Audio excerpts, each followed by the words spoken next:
Hi,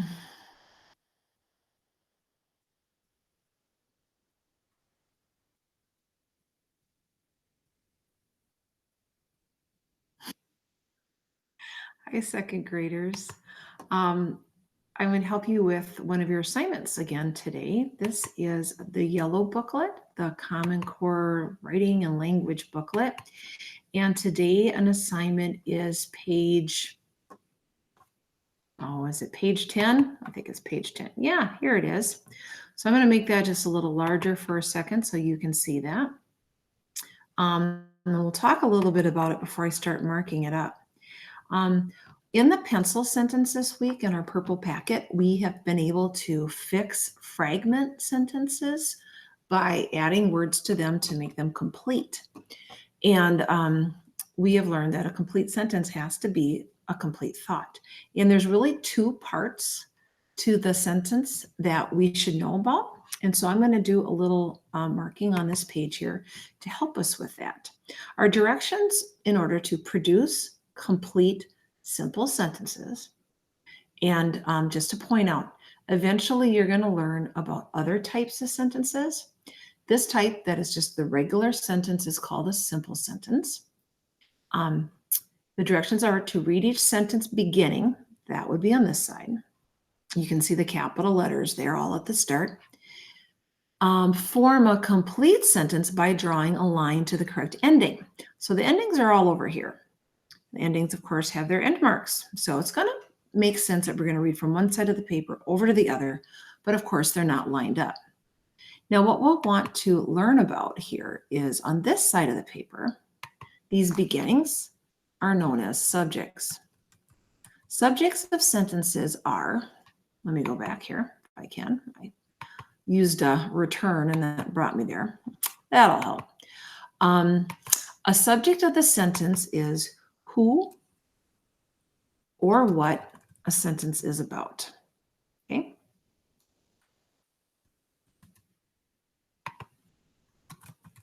So if you look at our topics here, we have some people like my cousin. We have some things. So the sentence could be about a thing. So not who, but what, like the lamp and the tiny donut store, a rusty key, all of these being things. Here's some people again, several students, and then some things again, 2 furry caterpillars. So the subject of a sentence is who or what the sentence is about.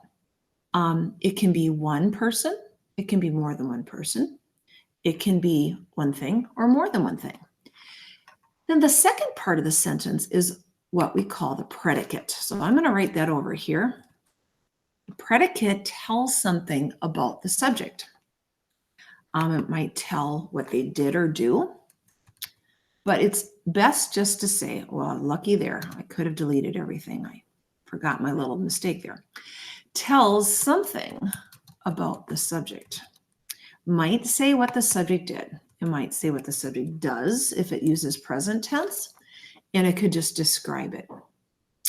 Look at me. I have to fix one of my words here.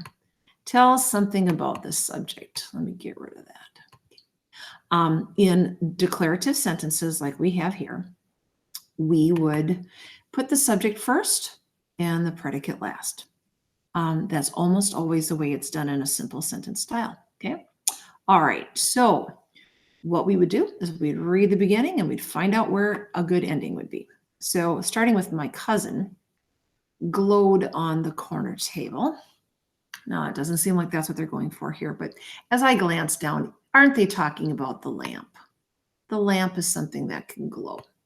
So that would be a complete sentence. Let's see if we can find something about my cousin here. This second part, the predicate says crawled up blades of grass. It's not something a cousin can do, but do you think they're talking about caterpillars? Let's try this. 2 furry caterpillars crawled up blades of glass. Blades of grass. That was a tongue twister.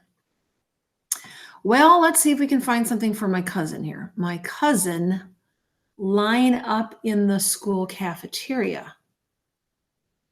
Now, a cousin can line up, but does that sentence sound correct? My cousin line up in the school cafeteria. I don't think that's supposed to match because it should be something like my cousin lines up in the school cafeteria. Do you know how our verb can be plain or it can have an S on it? This time it should have an S if it's paired with a singular subject like my cousin. We won't do that one. The next one down says, knows a famous astronaut. My cousin knows a famous astronaut. That sounds correct. Let's connect those. Now we might as well try another subject here. We have the tiny donut store. Well, let's see what our choices are left. Not lining up in the school cafeteria, no. The tiny donut store dangled from the lock. No. The tiny donut store bustled with customers. I can imagine a donut store having lots of customers. That should be right. Let's finish up. Our rusty key. Don't keys go with locks? Let's connect here. Our rusty key dangled from the lock.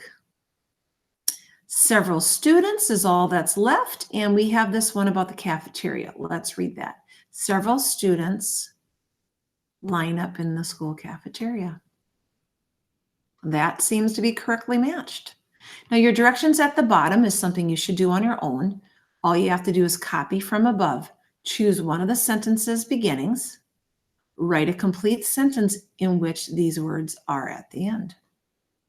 So take one of these and write it yourself. The key to this, of course, is don't forget you must do the capital letter at the beginning. So if I'm going to start with the top one, my cousin, and I would continue with knows, and I see that I have a typo. I'm not going to finish that up for you, but don't forget your capital letter and your end mark.